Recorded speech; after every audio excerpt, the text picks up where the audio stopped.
All my dear masters for you మీకోసం ఛానల్కు స్వాగతం సుస్వాగతం. ముందుగా మన గురువు గారైన శ్రీ బ్రహ్మర్షి పితామహ పత్రిజీ గారికి, మన గురుమాతకు నా ఆత్మ ప్రణామాలు మాస్టర్స్. ఓకే మాస్టర్స్, అందరికీ భోగి శుభాకాంక్షలు మాస్టర్స్.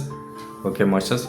సార్, కృష్ణ సందేశం శ్రీమద్ భగవద్గీత సారాంశం గురించి మీ యొక్క మాటల్లో సార్. ఈరోజు మనం శ్రీమద్ భగవద్గీత సారం గురించి,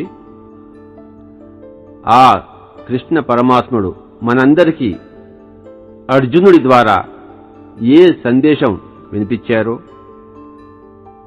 మనకి ఏం ఉపదేశించారో, మనం ఏం చేయాలని వారు ఆదేశించారో అవన్నీ మనం తెలుసుకుందాం.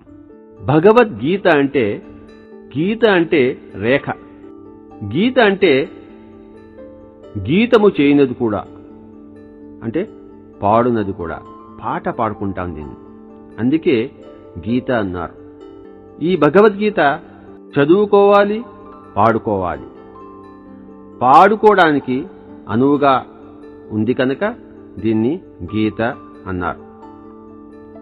అంతేకాకుండా గీత అంటే రేఖ, ఆయన గీసిన రేఖ ఈ భగవద్గీత. దీన్ని మనం అతిక్రమిస్తే మనకి చేకూరేది చేటే. ఆయన గీసిన రేఖలో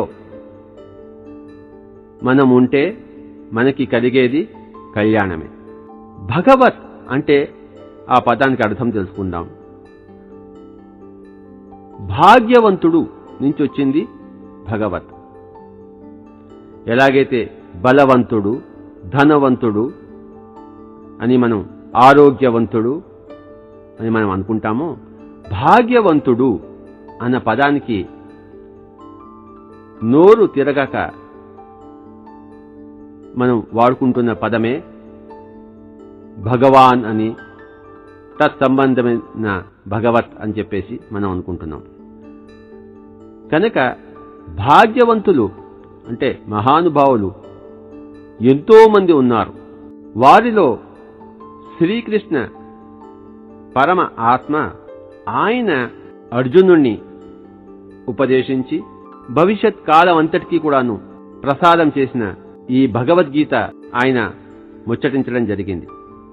okay sir, thank you sir.